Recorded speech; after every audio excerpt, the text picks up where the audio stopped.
It's a pleasure to be here talking about this very relevant subject, the populist insurgency. My name's Afua Hirsch. I'm a writer and broadcaster and the author of Brit-ish, a book about Britishness and identity, which we're coming out later this year and addresses some of these questions. But I have a very distinguished panel with me, who I'm delighted to introduce.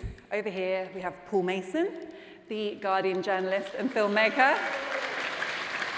You haven't even said anything yet, Paul. This is Denisa Kostovicova, the Associate Professor in Global Politics at the LSE. To my left, Research Fellow, writer at the Centre for Policy Studies, Harriet.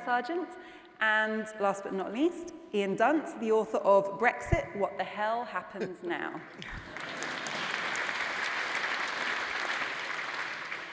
And I'd like to start with you, Ian, because we're talking about the populist insurgency, but I know even the terminology is controversial. What do you think about the concept of populism as we've come to understand it and use it in this political debate? I hate this word, which is strange because here I am on this panel, but nevertheless, I don't think it's a very helpful word. It's one of those words that's a bit like sort of naive and ignorant. What's the difference between naivety and ignorance? There is nothing. There's no difference at all. The only difference is really, what does the person saying the word think about the thing that they're looking at? And when we call something populist, what we mean is a bit emotional and probably, might be popular, but I don't like it. It's an intrinsically negative word, and for that reason, it's not particularly useful. I think it also has a little bit of sort of class in there as well. It's the kind of thing that middle-class people say about things that usually are appealing towards working-class voters. So it's not helpful in those respects, and I wish that we would stop using it. However, we can't seem to kill this word. It is the one that has taken over to explain what I think is better described as authoritarian nationalism, really. And so we have to sort of come to an accommodation with it. And I think there's a couple of ways of doing that, really, which is, look at it in a couple of different ways. First one would be people who talk as if they have encapsulated the national will, basically, as if they represent the body of thought that is uniform in the country. That is something that you might have noticed Theresa May has been doing rather vigorously over the last few weeks. And there are other sort of ways of looking at it, which I think are sort of helpful, which is to do it with an idea of just sort of discounting any idea that runs against majority will and treating it as an almost treasonous effect upon the country to challenge any of those ideas. So if we look at it in those terms, it's useful. If we look at it in the traditional term, I'd say it's sort of class-ridden and a little bit unhelpful. That's true, isn't it, Harriet? I mean, populism's come to represent a kind of tyranny of the very slim majority that voted Brexit and used to silence people who don't agree and cast them as unpatriotic. Yeah, I think that populism is now being used as an insult. Well, actually, what is the definition of populism? I mean, it's the concerns of ordinary people. So I can't quite see why that should be an insult, and I agree with you. It seems to be a very snobbish thing if you're saying that the concerns of ordinary people just don't count. I'm actually think that we should be definitely changing it because it's been a long time since the concerns of ordinary people, it's been a long time that they've just been ignored completely. And they've very clear, I think, that they've seen that they've been left out of the global gold rush. And when they sort of say, well, we're not doing so well here, the sort of cosmopolitan elite are doing brilliantly, that's most of us here, including myself, they're called populist. When they say, well, they actually vote in their own self-interest, that they're denigrated and called Little Englanders. So I think it's a totally unfair name. So, Paul, what Harriet's saying is almost a kind of rebrand of the name populism, but that the sentiment is valid. What do you think? Well, what I think is underlying the fragmentation of consent for the present kind of elite rule is the failure of the economic system. So in 2008, you get the system blows up. It's kept on life support. Mark Carney said last year, we've got even more life support to throw in it. We can be putting 10K in everybody's bank account. You can keep an economic system on life support with $12 trillion of quantitative easing, but you can't keep an ideology on life support because the human brain demands consistency. And people, quite happily going along voting for Tony Blair or David Cameron, suddenly ask themselves, how are my children going to have a better life than me. And if there's no logic in the system that suggests to them through their experience that every year they're going to be a little bit richer, they say, well, what's the answer? And since the answer from the elites is there is no alternative, there's nothing better than this that suppresses your wages, that destroys your community, that atomizes your culture, they go, okay, well, we'll reject that. And I think that's the starting point for what we have called both left and right populism. Now, I too have a problem with the term. I reported on and am friends with the far left government of Greece, Syriza, and I don't think they were populist in the same way, but they did something I think the British left, apart from the Scottish left, is incapable of doing. They identified themselves with the nation at a crucial moment. And they were able to do it because of the story they tell. I mean, if you've defeated the Wehrmacht single-handed, had your village massacred, and that people sitting in the village coffee shop can remember it, it's quite easy to stand up and say, you know what, we, the Greek left, represent the nation. But if you don't have that, it's really difficult.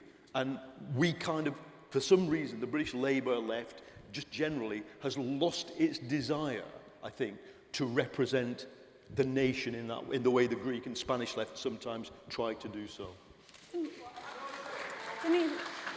We will have time for questions at the end, by the way. Denisa, what do you think we can learn from these comparisons with populism, both of the left and right, in other parts of Europe and the world? Well, I'll just pick up on a couple of points, both from Ian and Paul. What is really interesting for me is that the word nation and nationalism crept into discussion. And I do really think that we have a problem with the term populism because it's just become so popular. Whatever, you try to explain, you just, stick a label of populism to it, which I think is quite problematic because, there are such vastly different movements and politics that we describe with the same name. And what, for me, is much more revealing is the idea of nationalism. Because if you look at what's happened here, what are the features of nationalism? Nationalism thrives of kind of harking back to some ideal past. The idea of nostalgia was so critical for the Brexit vote.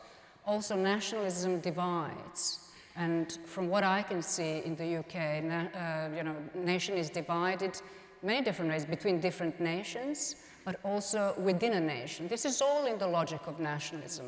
And also nationalism works on emotion. This is an incredibly emotional time. This morning there was so much talk of anger in the different panels, but of course there is also resentment. So I'm just worried that when we use the word populism, that we really look over some much more kind of warring dynamics that lie beneath, and that we can draw wrong conclusions for what should be done. Harriet, I'm sorry, I just have to say that I can't hear what anyone's saying because of this echo. So forgive me if I appear very stupid. Because I can only hear. Change sound. We are getting quite an echo on stage. But anyway. What I wanted to ask you, Denisa was talking about the divisiveness of populism, nationalism, however you describe it. Do you recognize that this is a highly divisive development that has really pitted parts of our society against each other? Yes, I do. I think it's incredibly divisive. It's been incredibly distressing and upsetting, I think, to a lot of people, suddenly to discover that their country is split not along the traditional lines of left and right, but in this wholly new way that makes completely new alliances and that people feel so strongly. And I actually think that a better way of looking at this, because what do we all want? We all want to come back together as a country. We don't want the split to continue. But a better way of looking at it is David Goodhart's book, when he talks about as people from somewhere and people from anywhere, because that, I think, divides us up much better. People are anywhere, again, like us today, mostly cosmopolitan, by their own efforts have succeeded. People are somewhere from a sort of traditional background. You have to remember that 60% of Britons only live 20 miles from where they grew up. And so they have very different attitudes towards a stable community, society than people from anywhere. And I think that is a better way, because then we can sort of begin to understand how we're feeling about things and understand what makes us feel this way. And perhaps with that, come to some agreement. I want to come back to Paul's point about the root causes of this sentiment. Ian, do you agree that this is really a reaction to the economic situation and that it's manifesting in ways that aren't necessarily logical, they're emotional? Yeah, it's such important. Like, one of my least favorite answers of all time is it's a little bit of both. And the truth is, whenever you come to this, and there's a big debate that you see every day on Twitter, you'll see it really from pollsters, you'll see it from politicians of, is this cultural or is it economic? And it must be the case that it is both of these things. And we need to have answers to both of these things, progressives and liberals and people who are evidence-based and want to deal with reality rather than a sort of chest-beating, thumping nationalism, which doesn't really offer any concrete solutions to people's lives. Part of that has to be about sticking with the evidence and showing, look, if you do this, the following things follow. If you walk away from European negotiations, you have a catastrophic effect on your economy and on the rights of people in the country and on your regulatory infrastructure, the likes of which it would be very difficult for this country to recover from without some time having passed. And yet there's a flip side to it, which is I think a lot of us, liberals, left-wingers, centrists, we struggled to articulate a sense of place and a sense of patriotism. And that's that's predominantly something that happens in England. I mean, you see a little bit of it in sort of places like Germany. But most other countries have a left that is very comfortable with patriotism and can talk about it. And even the heroes of the left, now people like Nye Bevan, would have been considered, crazily nationalistic or patriotic in their own time if they were to say that sort of stuff now. And secondly, something odd happened where I do think, and I take sort of, I did this myself, so this is a criticism of myself and others like me in the way we've behaved, is that we lent too heavily on law to protect rights, and we stopped making the arguments. Instead, we left it to human rights law, to ECHR, to the ECJ.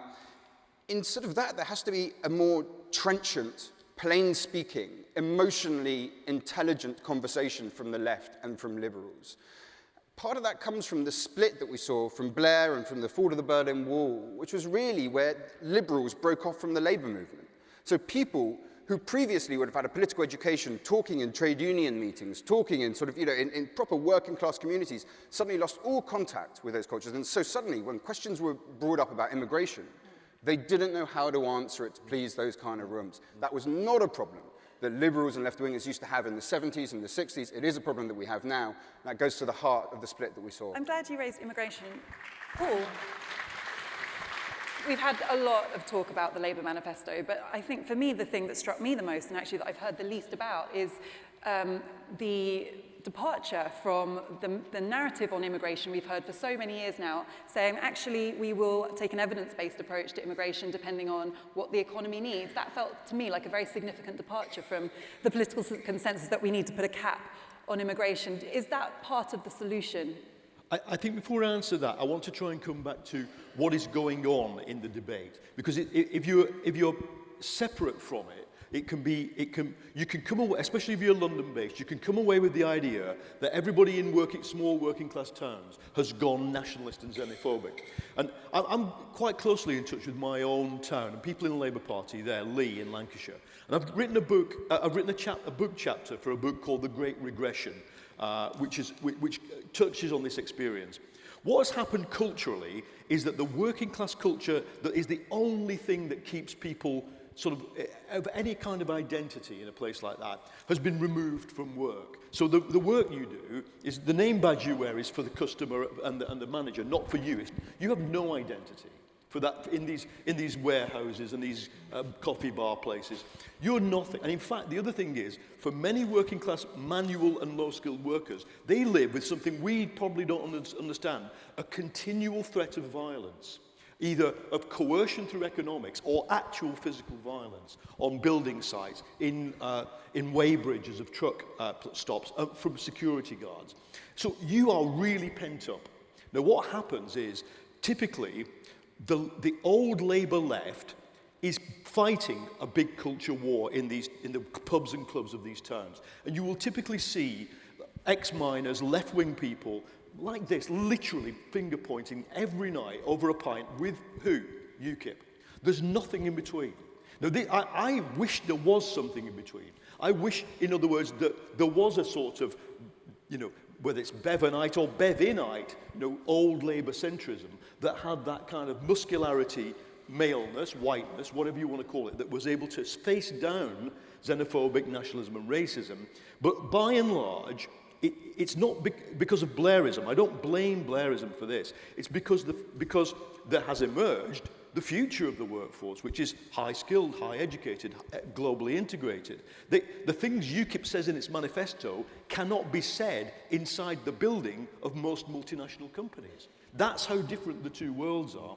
So I want to try and find solutions for it that rearm people to fight that culture war.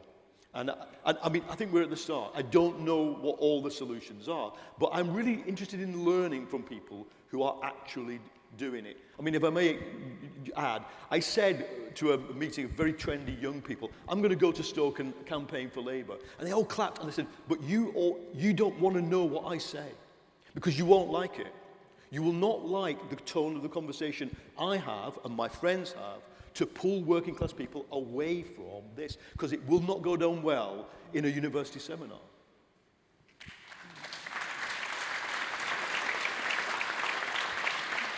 Denisa, do you recognise the points that Paul's making about identity from your work? Completely, but I just want to address that question that was posed, whether it is cultural or economic, and to rephrase it, whether it's inevitable. And from conflict studies, and I teach in this area, we rarely talk, when we talk about conflict, and let's take this as a social or cultural conflict, we rarely talk about politicians, but we talk about political entrepreneurs. And I think that to me is much more helpful in understanding how particular characters then capture those, feelings of disenfranchisement and insecurity. And I think this is where, sort of, if you like, mainstream politicians sort of need to think about. How do you really empathize and understand those legitimate concerns so that politics that should be progressive really turns into regressive politics? Harriet, you've talked about the link between Brexit and I think you described it as the betrayal of white and black working class boys from your work. Yes, one of my think tank reports was the betrayal of black Caribbean white working class boys, which meant I was traveling the country interviewing young men from Liverpool, Newcastle, Brixton, wherever. And I saw firsthand how immigration had impoverished them and blighted their lives. And they, for instance, the arrival of a large number of migrants has meant that companies have simply cut apprenticeships and training. It's almost impossible to get apprenticeships and training. I mean, the construction industry, who are forever complaining that they don't have enough skilled workers, only had last year 8,000 apprenticeships, which is totally ridiculous. So they couldn't get jobs, and they are, to a large extent, sort of sidelined and left on benefits. And I just saw their lives being blighted, and I just thought it was, really, really sad, and something we should be addressing. What do you say to Paul's analysis, which is that actually this is about a much bigger trend of globalisation and economic crisis and not about... No, I think it's about the fact that companies are sort of immigration to companies is like their sort of crack cocaine. I mean, they can cut training. Why bother to take a 16-year-old I interviewed, why bother to take him and train him when you can get a Latvian graduate to do the job much better? It is that is the kind of issue. But that's not and it's the immigration. fact you That's don't government have. policy that did that. The immigration is not the cause of it. The cause of it is government not insisting on there being enough apprenticeships, But why? not how doing can you enough training insist? people to get jobs. No. And when we blame it on immigrants, what happens is that we don't address the root cause Look, of what the is problem. happening the moment now that they're talking about immigration being lowered? What are all these companies saying? They're saying, oh, golly, we might actually have to pay better wages. Oh, my goodness me, we might actually have to start training people. This can only be a good thing. They're not saying that. They are saying that. I've got a lot of quotes from people who actually said that. We Absolutely, will they're have saying time. that. We will have time for questions. Ian, I want to ask you about France and Le Pen. And there are obviously a lot of similarities in the kind of thing that Harriet's saying and what many voters in France were saying who expressed support for her. Some people are now saying that populism has peaked. You know, Macron triumphed. In the Netherlands, Wilders didn't have the victory that some thought he would. Do you think that things are beginning to shift? I don't, well, each country is different for a start. But most importantly, no, I would not say that it has peaked. In fact, what it does is it feeds off economic and political failure. And the current course that we have adopted sets us dead on for economic and political failure. We're having Theresa May and David Davis and Liam Fox and Boris Johnson do not understand the dynamics that they're about to face. Correct. She is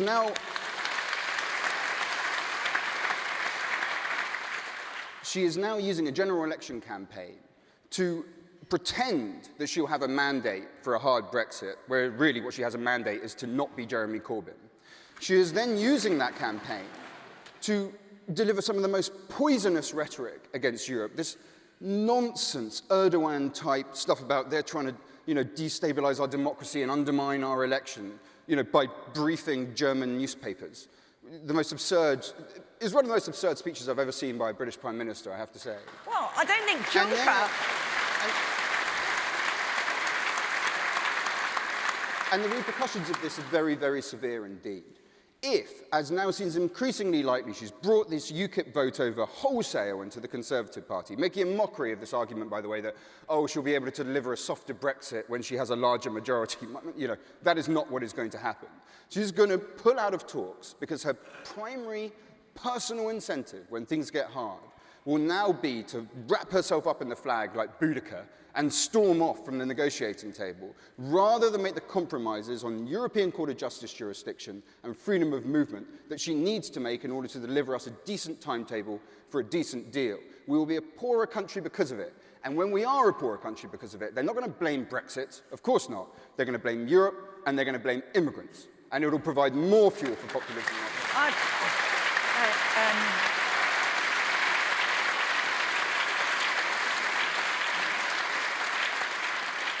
I suspect we could easily spend the rest of the session arguing about the way that the Brexit negotiations have and will be conducted, but I would like to move it on. I think it's important to ask you all about, I think we all recognise that populism, however we describe it, is a thing, and I think there's some convergence about the root causes or the very different perspectives on the solutions. And I want to ask you about solutions. I mean, Paul, what do you think needs to happen? So, I've been involved very centrally in Labour's discussion about this, although sometimes it's a shouting match and people are not listening. And I think that all parts of the Labour Party, you'd be very interested in the parts of the Labour Party that are engaged with this. It's not a left-right thing. This is what I think we have to do. Labour, because of the 200,000 people who joined in the last 18 months, is now very, very clearly a party of the salariat. It is a party of big cities, multi-ethnic workforces, globalized workforces, because Unite the Union works in the engineering, virtual manufacturing. That's where Unite is, and the public sector. We, as a party, have to represent them.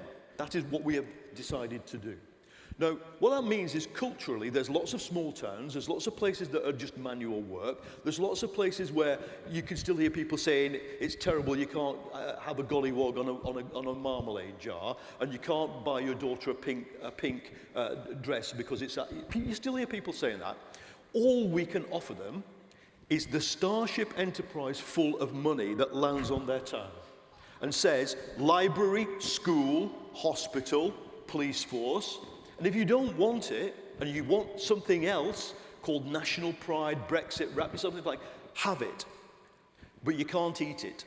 And you will find you cannot eat it. It does not give you a house. There won't be any less migrants. There won't be any fewer migrants. That's the point. The Tories, the whole service industry association are telling the Tories, you cannot do it. So when it goes wrong, so the answer is to represent the future workforce and the young, and to give people what we can, which is hope about economics. But if they reject the cultural story, I'm afraid the cultural war is broken out all over the West, and it's a bit like The Hobbit. You know, you're sitting there surrounded by orcs. I don't want to fight them. Fight them. That's all you can do.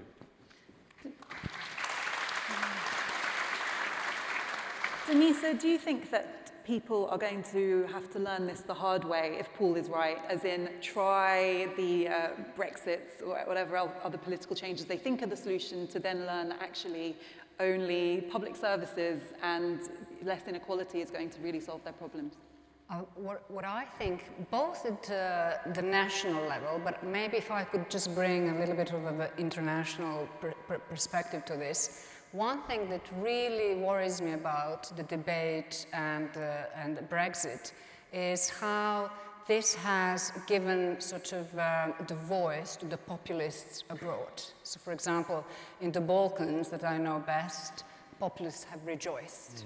And for me, it is very worrying, because if you look at the UK, the US, these were the beacons of democracy. So when you have these broken other parts of the world, they're modeling themselves on the West. And now what seems to be happening with the rhetoric that you have, West is becoming more similar than they are. And for all the liberals and progressives in those areas, it's very, very difficult now to make any kinds of arguments.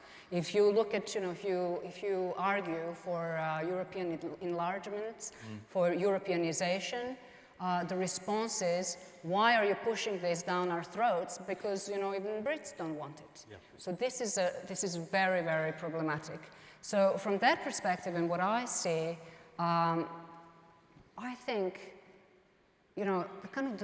we can see the beginnings of the conflicts and the divisions, and it's coming to a head, right? Whether there is a deal or there isn't a deal. And what I, again, find very interesting in terms of what we do in conflict studies is when you think about reconciliation, usually you think reconciliation comes into conflict. But some of the most interesting research now talks about you have to start reconciling before that conflict has come to a head. And I think that this is an opportune moment for that, not just in this country where you have a discourse, like I've just recently seen that people who voted Remain were called Remainiacs. And obviously there's other labels for those who voted Leave, but also I see this division deepening between the UK and the EU. So I think that through debate, I think people have to start thinking about a reconciliation before it becomes too late. Harriet, you lamented earlier how divisive this has been. Do you honestly think that if we achieve Brexit, it will solve the problems of the people who you were describing having? I have no idea, like everyone else here, what's going to happen with Brexit. But I think one thing that was really interesting about the referendum was that for perhaps the only election I've ever come across where people have actually voted against their economic interests. I mean, I don't think anyone believed that Brexit was going to make them richer. And they felt so strongly that they wanted to be able to decide what goes on in their country that they voted against their economic interests. So I think that's something very important to recognize. Your question was whether it was going to... Well, my question was, do you think it is going to solve the problem? And you've just suggested that no, it's not. Well, I think in one way it has. In one way, we all, a lot of countries are having the same problem as us. But in one way, it has really helped in that it's brought the problem to light, which was being hidden. I mean, people were, grumbling on for ages. They were totally ignored by every politician, by every party, except UKIP. I mean, it's pretty sad of ordinary people. The only way they can get themselves heard is to be voting for Le Pen or UKIP. I think that's, the extremes that they've been pushed into.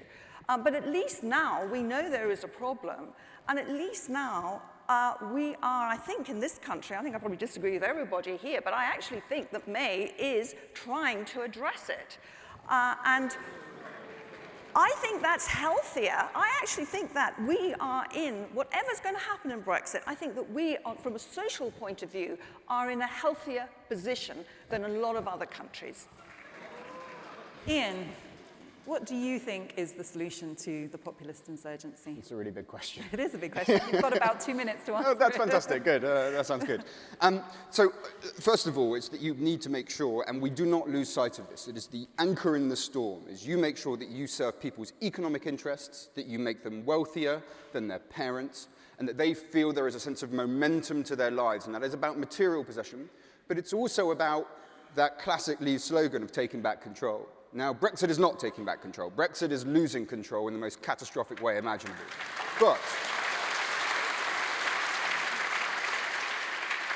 But there is an argument about taking back control, that we can say, well, look, we need to start devolving policymaking down, not just from a Westminster level to a local level, but also, in some cases, where we can, to an individual institutional level, for hospitals, for schools, for local areas, for police forces. We need to be able to show people that they have some kind of control over their lives at work, instead of allowing all of that narrative about control and about patriotism to be owned by the right, and worst of all, to be owned by highly emotional, borderline hysterical political figures who will fail to deliver on the things that they're offering people. We need to offer it ourselves in a way that is inclusive and open and respects human rights and shows some degree of economic stability rather than what we're being presented with now. An answer in 2 minutes. Well done. I know there's so much more to say, but we have just over 10 minutes for questions, and I'm getting the subtle impression there are people in the room who'd like to ask something of the panel. So the system we have is 2 mics, one here and one here. So if you wouldn't mind, if you have a question, forming an orderly queue behind the mic, and then we will take your questions. Can I make a plea to please make them questions, as in something that solicits an answer, and as concise as possible, because I think there will be a few people who want to speak, and it would be great if we can give everyone a turn. I'm going to take 3 at a time. So when you've asked your question, if you wouldn't mind just going and sitting down. Thank you very much, yes. Peter Cook, populism, it relies on 1 or 2 or 3 word acronyms, doesn't it? Make America great again. Brexit means Brexit. Break Brexit before Brexit breaks Britain. Have you got any suggestions of whether you should go high or go low? You've had an intelligent debate here. Ian particularly has reduced this to monosyllabic, brilliant quotes, but should we be less clever? Thank you. I think the big thing we need to think about is why there is no left populism in this country. And I would define left populism as republicanism. It's the idea of active citizenship, not just a political project, but a cultural project, by the way, about active citizenship, about we the people, about the government of the people, by the people, for the people. It just doesn't exist. Corbyn, in a way, is a kind of substitute for a left populism. And I would just say this point, I'm not a member of the Labour Party, I've never been a Labour Party, but I do hate the national sport of bullying Corbyn, which occurs every single day in our media. And for me, although I'm not in the Labour Party, never have been in the Labour Party, I absolutely think that actually he's probably the strongest leader we got, because to be honest, to take the crap that he gets every single day from all the media, that is a strong person who comes up fighting. Theresa May will prove to be a weak leader as soon as she gets in those negotiations. Well, just last point, we have a fantastic democratic culture in this country, going back to the Levellers, the Chartists and the Suffragettes. That's a tradition that left populism. Thank you very much. Thank you. Thank you. Yes. Thank you. Very rarely do I get to talk to fake news in the face. First of all, Harriet, you talked about how our social conditions in this country are doing better than other places in Europe. We all know... Would you mind stepping a little bit away from the microphone? I'm having terrible trouble with these mics. Back. I'm so sorry, I can't hear what you're saying. That'll probably be better. Yeah. We all know that the social divisions in our country are much wider than they are in other places in Europe. And I'm going to respond to you about how you scapegoat immigrants for taking jobs away from young people in the country. Would you make it a question, please? I cannot let this go. I will say what I have to say. There is that is fair about scapegoating immigrants. I come from a migrant family. We have worked in this country. What we have done and what we have been given and what we have worked for is different to what a 16-year-old young man needs. And there are businesses out there that need to provide funding in two different ways, to employ young people and to employ immigrants in different ways. That whatever works for a Latvian graduate will not work for a 16-year-old young man. Thank you very much. Okay, I will take those three, and then I will take three from the other side. So, write it down because I can't really hear. yeah, I'll repeat them if you didn't hear them, and I won't ask you all to answer all of them because of time. But I'm going to put the first one to you, Ian. Should we be less clever? No. But it is incumbent, I think, on everyone to start to learn how to do political debate. And this is something that journalists, talk about in their own little bit of, how do you put things in plain speaking and emotionally resonant. Politicians talk about that, and I think everybody needs to start thinking about how you express yourself. The manner in which, especially liberals have talked, and especially, Labour MPs, especially bad at this. For the last few years, they come on and just talk like these android monstrosities from their, think tank background that they've taken, instead of what used to be, these used to be shop stewards who would go up to become Labour MPs, and you can see the gap of how people talk in that strange, cut-off, passive tense. Instead, you avoid jargon. You use examples from people's daily life rather than just relying exclusively on data. You show passion and commitment to the subject, and this strange liberal middle-class thing of it's almost embarrassing to have any feelings about anything that you're talking about. That's got to go. And we need to talk about a vision of Britain, a patriotic vision of a country that is open. In that way, that's how people who share my convictions, I think, should be communicating themselves. It's not about being more stupid. It is definitely about learning how to communicate more effectively. Thank you, Ian. Paul, why is there no populism? Well, I'm not going to ask you what you think about Jeremy Corbyn being a strong leader, because I think we all know what you think. But why is there no populism on the left? And is what it was framed as republicanism, by the people, for the people? All the examples you mentioned of high point English populist movements led to a civil war. The Levellers, the Chartists was a quasi-civil war. And we have to understand how that civil war was put to bed in the mid-19th century through empire. And I want to say something about patriotism and empire and the difficulty of wrapping yourself in any form of it. Because I think, I believe that insofar as this is an international phenomenon, racism out-trumps economic dislocation.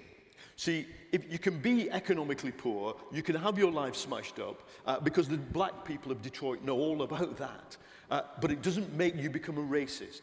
What tends to make you become a xenophobe and a nationalist and a racist is the belief that your country is the greatest in the world, and that your white skin, even as a poor person from a place where I come from, gives you privilege over an Indian when you get off a boat in India to help the British rule it. We have not kicked this, and the reason, let me just say, the reason why it's important is not out of some kind of liberal self-flagellation. It's because until we kick it, then when the economics drain away, all people are left with is culture, and they ask themselves, that lady who identified herself as a daughter of a migrant, what they ask themselves is, why are you rich and not me? Because I'm white and English and you're not. Why? And until we just confront that in the face, I think I don't want to be a populist in any form if it means avoiding that issue. Thank you. And on the theme of confronting that issue, Harriet, that lady said that you were fake news in the flesh. She said that your rhetoric was demonising immigrants, and she talked about the huge contribution that immigrants have and continue to make to this country. Sorry, I don't think I even mentioned the word immigrant. I don't think this is the first time I've mentioned it today. We talked about immigration and competition over jobs, certainly. But this is nothing to do with racism, it's nothing to do with demonization, it's to do with sheer numbers. I mean, many of the people I know who voted for Brexit are second or third generation migrants. So, I mean, how do you explain that? This is not to do, it's to do with the pressures of numbers. I mean, just to give one small example, one school I came across, Please don't heckle, thank you. One school I came across where they had an initiative for white working class boys, which I'm sure, as you know, do worse than any other group. And this initiative, the headmaster said it's going great, we were really happy, but then immigration figures rose from almost nothing to 10% in a year. So they had to stop that and put money into teaching the children, giving them English lessons. Now, that's just, I mean, you might all say, well, okay, we should be doing both. But the point is, we're not doing both. It's either or. And this is, the poorest in society are the ones who are up against this. And for us just to all sit here and saying it's not happening is why Brexit happened. Okay, thank you. I know this is an issue that a lot of people feel strongly about, but we have got to keep it going. There are questions. Yes, sir. Thank you. I am Pedro Cordeiro from the weekly newspaper Expresso in Portugal. Could you move a little bit away Yes, from the microphone? Sure. Thanks. I would like to ask, the rise of populists, whom I prefer to call demagogues, has led some to believe that the traditional left-right political spectre would give place to a cosmopolitan versus nationalist spectre. Isn't there a risk that this will leave said demagogues as the only alternative to some undistinguished center ground? Sorry, I didn't hear the last part. Isn't it the danger it will... That replacing left and right with cosmopolitanism and nationalism will leave demagogues or populists as the sole alternative to some indistinguished center ground. Thank you. Okay, thank you. Yes. Can I ask you to simply poll the audience to ask how many people had ever heard of Harriet Sargent before today? Me. Or well, obviously you have, yeah. Or had read her pamphlet, Welcome to the Asylum, or her book, or her articles in the Daily Mail. Because the fact is, it'll be virtually zero, and that expresses the cultural divide completely. Thank you. Thank you. Alex Tismore. My question is about the Labour Party. Do you think the Labour Party, in its current form, will be the place for the kind of muscular response to nationalism that Paul would like to see? What chance of a split? We see Lord Manderson flashes a bit of ankle on a split every few months and then nothing happens. If there was to be a split, what would that produce? And everyone booed when Harriet mentioned Mrs May's popularity, and it's fun to boo the Tories because it makes us feel good. But it doesn't really come to much, and we can boo whilst the Liberals and the left lose an election. But it might be more useful to ask, why is Mrs May becoming the natural home for working class Brexit voters? What's she offering, and what can everyone else learn? Okay, thank you very much. Denisa, yeah. The first question about, he described them as demagogues, and does this leave them as the only alternative if we transition into cosmopolitan versus nationalism? Yes. Well, I'll actually just take that bit of a question because I think it's key. I think it's rather unhelpful to create new dichotomies, cosmopolitan versus nationalist, because that kind of sows another sort of line of division. Why should not a cosmopolitan love their own nation if this is what nationalism is about? But that nationalism have to be of a sort where everybody is acknowledged and respected. I think that's the problem. So I don't really think that nationalism versus cosmopolitanism is a very helpful distinction, and I don't really think that going that way can help solve the problems. Actually, I think it can be very unhelpful. Thank you. Harriet, I'm not going to do a poll of how many people have read your work, but do you feel that we are living in an echo chamber where we only really listen to and read people who we agree with? Well, yes, being here today, it seems like that. I mean, I actually try and read The Guardian and the Daily Mail every day because I feel that's a kind of sort of way of being healthy in this country. And a lot of people seem to listen to Radio 4 and read the Daily Mail without any sort of feeling that they're doing anything incongruous. So I think we should be getting out there. Certainly, my book was about my friendship with this South London gang and seeing our institutions, seeing immigration through their eyes, and after all, they're Afro-Caribbean, certainly was an eye-opener for me. I mean, why I'm sitting here, why I'm arguing so passionately is because I've seen how their lives have been blighted. And I just wish everyone else could have seen that too, because it would change people's views. Thank you. For the third question, I'll divide it between Paul and Ian, I think, if I can. Paul, the first part of the question, is the current Labour Party capable of being that muscular, masculine, patriotic party that you described? Well, I still keep saying I don't want to describe it as a patriotic party. Sorry, I may have added the last bit. So here's the thing. Yesterday's manifesto decision and the leak of it before was much more significant even than has been covered so far. Because although it means that for the first time since 1945, Labour goes to the election with a Keynesian programme, a very radical redistributive programme, and basically is the only social democratic party in the world that has said end neoliberalism. That's quite a big thing in itself, but it also means that is no Labour Party policy. And if we're Corbyn to lose and then there's a sort of counter-revolution or a split, it still means that Labour has become an anti-neoliberal party. And it will take years of resolutions to get rid of those positions and the expulsion of large parts of the membership. So it's not going to happen. Now, the problem we now have, and I totally support that manifesto, the problem we now have, those of us who do that, may be the constituency for what you might call radical left social democracy is not as big as it was for Labour.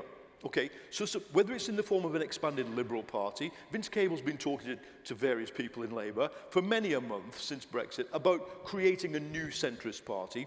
I keep saying to them, not in a kind of Clint Eastwood way, go ahead, make my day, because then we can discuss. You can have your beliefs, we have ours.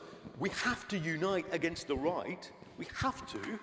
So, in a way, I hope it doesn't happen, and I hope Labour can maintain a sort of alliance both with centrist politicians, but more importantly, this centrist-leaning electorate. But even if it doesn't, final point, in Berlin's run by a red-red-green coalition. And I would like to see a red-red-green progressive nationalist coalition in Britain. And in Berlin, do you think they like each other? No, they hate each other, but they know that if they lose control, first problem, it's Merkel and the right wing, and the second problem is the moment you get UKIP or the AfD into the German Bundestag, it's coming. The AfD entering the German Bundestag will destroy the political culture of that institution overnight if it's not careful. They'll use the language from the platform. So we have this huge incentive to clarify our differences and then unite, both in Britain, in Germany, in France. That's why I would have voted Macron. That's why I think people on the left who didn't vote Macron are crazy. And I think, so it's not the political form, it's the intention to unite for a progressive project. Thank you, Paul. I'm afraid that we won't have time for any more questions. I'm really sorry to those of you who are still waiting. I'm sorry, Ian, why do people like Theresa May? Maybe the British people want strong and stable leadership. Oh, Christ. Sorry, I had to get that phrase in. You have to forgive me. I mean, if they do, then they shouldn't look to her for it because she's not going to deliver. So, I mean, look, here's the thing with populism is it can be quite popular. She has many things to her advantage. She has a compliant press, which is overwhelmingly Brexit supporting. You start to look through it, you will find even in the choice of pictures over the last few weeks, every photograph of her looking very charismatic, looking very natural. I can assure you, because I've gone through Getty Images trying to find ones of her looking natural and charismatic, they're hard to find. It takes a really long time to pick those images so that they can be used. She also has benefited very much, I think, from having no political competition whatsoever. So you anyway start to see that shift there just on the basis of pure competence. But let's not kid ourselves. Putting the country on a war footing in an election works. It worked for Thatcher with a real war in the Falklands. And Theresa May is trying to do the sort of pound shop version of that by pretending that there's this great European plot against us, and only a vote for her helps the country. When she says that every vote for the Tories is a vote for the national interest, or rather, she doesn't even say Tory anymore. She says every vote for me is a vote for the national interest. What that really means, notice how close that is to saying, yeah, but if you don't vote for me, surely that means that you're against the national interest. This is pure populism. Anyone who is for me is for the country. And anyone who isn't is probably a bit suspect, could be a traitor. Okay, I've got it. That's where we are, and that works. Thank it you. works. Yes, thank you.